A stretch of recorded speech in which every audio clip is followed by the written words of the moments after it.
life I've been a go-getter. All I know is to go get it. Wake up in the morning, kiss my son, then go get it. Go get it.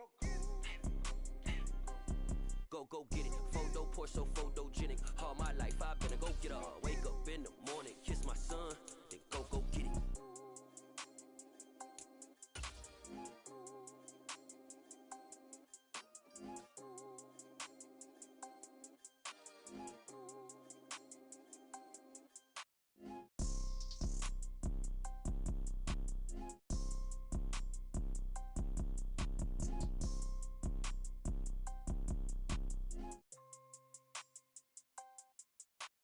Photo poor, so photogenic. All I know is to go get it. EA Sports coverage of the National Football League brings us to First Energy Stadium in Cleveland, Ohio. Today, it's the opener of a new NFL season between the Jacksonville Jaguars and the Cleveland Browns. Charles and I have been looking forward to this one all week, and off we go from Cleveland. Now Jamal Agnew from his end zone. And beyond the 20, but not by much. In fact, just a yard pass there to the 21.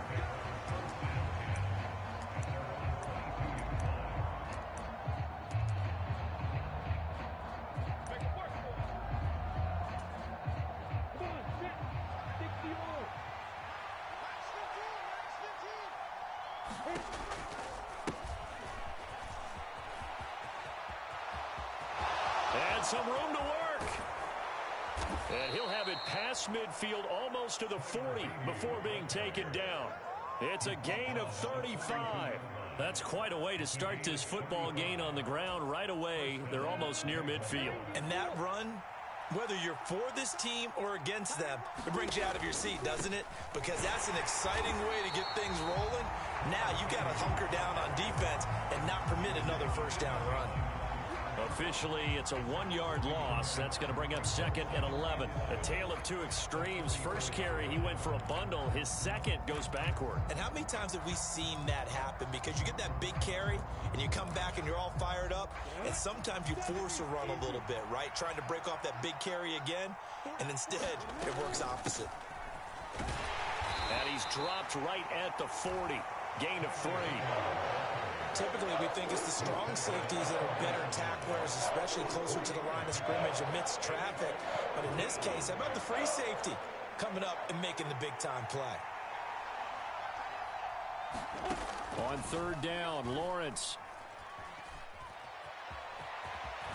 And a pretty nice tackle there, ranging up from his free safety spot as he'll stop him about a yard short. Pretty solid gain of 7 yards that time as he scrambled, but now they face a fourth down. That was a good effort there, trying to do it on his own, but as a defender, you're in a tough spot because you have coverage responsibilities behind you, and if you take off too quick to try and get him down, he might loft it over your head. So better to track with your man defensively than try to go up and make a stop on the quarterback. Exactly right. What you're hoping is that your guys in the front 7 can get him down.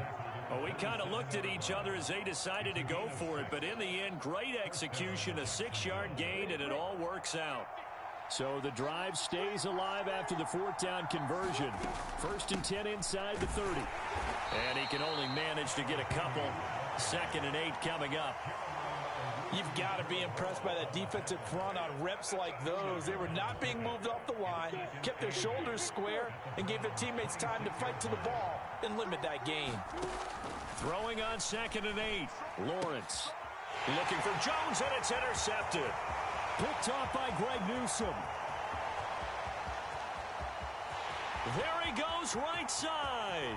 And he takes this one back into the end zone. And the Browns defense has a touchdown. Well, it's only the first quarter, but that's a quick shift of momentum right there because they were driving the football before that interception. And then not only, Charles, do they throw the pick, but it gets returned all the other way for the score. I think the important thing here was it backed up in their own territory. This defense didn't blink. They hung in there, waited for the offense to make a mistake, and as soon as they did, they capitalized in the biggest way possible. From his end zone, here comes Agnew. And that decision to bring it out ends up not being a good one. Costs him about 5 yards as he's tackled at the 20. Jaguars come to the line to start their next drive.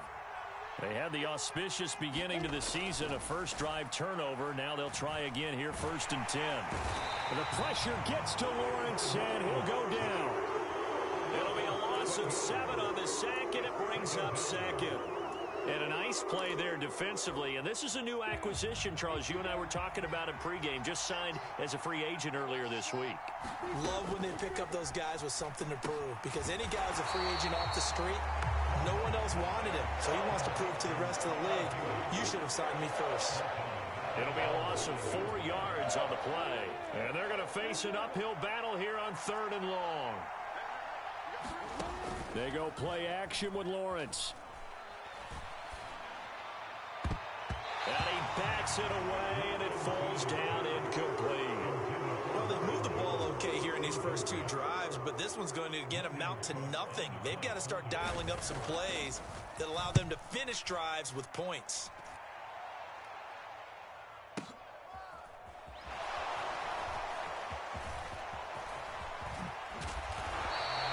A great return there of 22 yards. And the Browns have a short field in front of them now as they take over 1st and 10.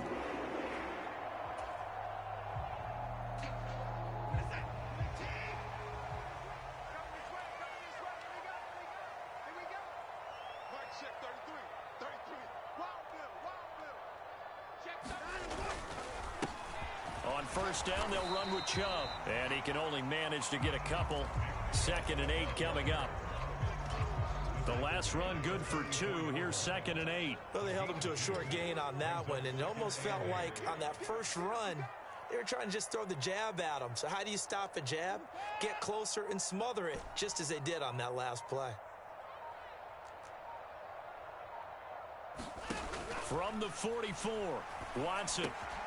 Throw left side, there's Schwartz with it. Room here to run. A big play that time for Cleveland. This is what made the West Coast offense a staple around the NFL in the 80s and 90s. You don't have to push the ball deep downfield to come up with big plays, and there's an example of that right there. They'll run with Chubb. And they will stop him after a fairly minimal pickup. That gets him 3 yards closer here as it brings up 2nd and goal. Just not a whole lot of room to operate there on that carry. No, not at all. They did a really nice job staying in their proper places and not allowing any lanes to open up.